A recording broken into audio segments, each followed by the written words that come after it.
అయ్యగారికి వందనాలు. నా పేరు జైపాల్, కాకినాడ. రవిసారథి గారి నాయకత్వంలో పరిచర్య చేస్తూ ఉంటాను. నా ప్రశ్న ఏమిటంటే, మోషే నాయకత్వంలో ఐగుప్తు నుండి విడుదల పొందిన ఇశ్రాయేలీలు యోసేపు ఎముకలను తీసుకుని వెళ్ళింది 450 సంవత్సరాల తర్వాత.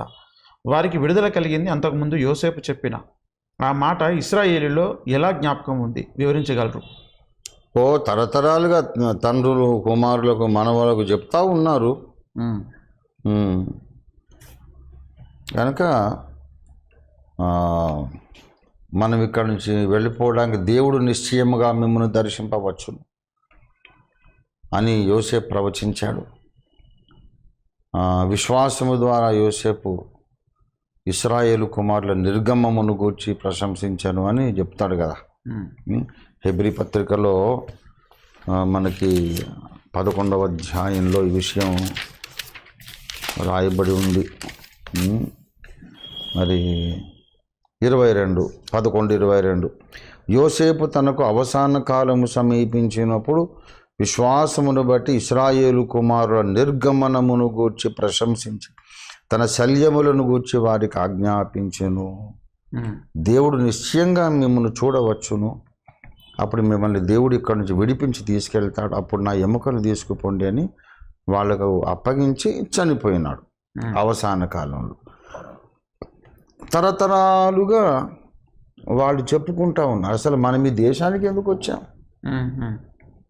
మనది ఈ దేశం కాదే, మన పితరుడు అబ్రహాము, మెసొపొటేమియా, హారాను, మరి ఇక్కడికి ఎందుకు వచ్చాము? వాళ్ళ చరిత్ర వాళ్ళు ఎప్పుడు మర్చిపోరు. పెద్దలు పిల్లలకు చెప్తానే ఉంటారు, ఆ పిల్లలు పెద్దోళ్ళే మళ్ళీ వాళ్ళ పిల్లలకు చెప్తానే ఉంటారు. వాళ్ళ కుటుంబ చరిత్ర వాళ్ళకి అంత ప్రాముఖ్యం. ఎంత ప్రాముఖ్యం అంటే 2000 ఏండ్లు వాళ్ళు ప్రపంచమంతా చెదిరిపోయి మళ్ళా వచ్చినా సరే మళ్ళా ఆ సేమ్ లాంగ్వేజ్ మాట్లాడుకుంటున్నారు, అదే యెహోవా దేవుణ్ణి ఆరాధిస్తున్నారు, అదే మోషే ప్రవక్త, అదే ధర్మశాస్త్రం. ఇలాంటి జాతి అసలు భూ ప్రపంచ చరిత్రలో ఇంకోటి లేదు. 2000 సంవత్సరాలు ఎక్కడెక్కడో ఆకాశం కింద ఉన్న ప్రతి దేశానికి చెదిరిపోయినప్పుడు అక్కడ సంస్కృతి, అక్కడ భాష, అక్కడ మతం, వాళ్ళని పెళ్లి చేసుకొని కలిసిపోతారు ఎవరైనా.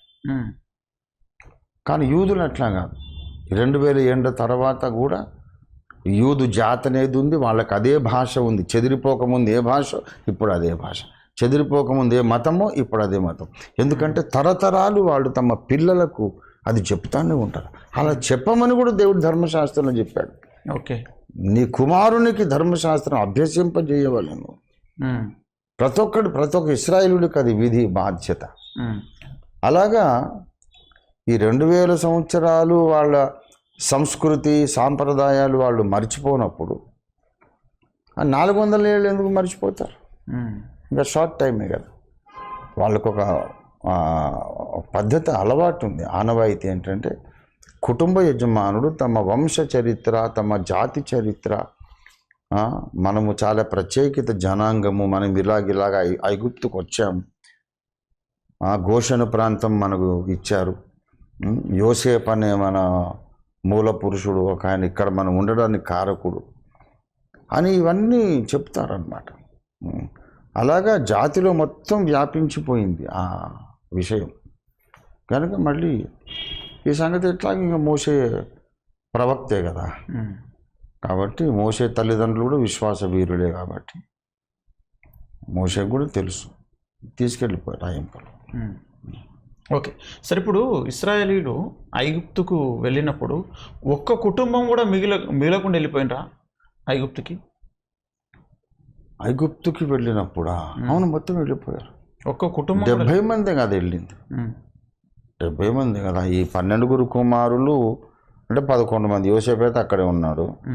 ఈ 11 మంది కుమారులు, వాళ్ళ భార్యలు, వాళ్ళ పిల్లలు, దాసదాసి జనం వాళ్ళు ఉన్నారు, ఎవరైతే ఉన్నారు. 70 మందే వచ్చారు ఐగుప్తు.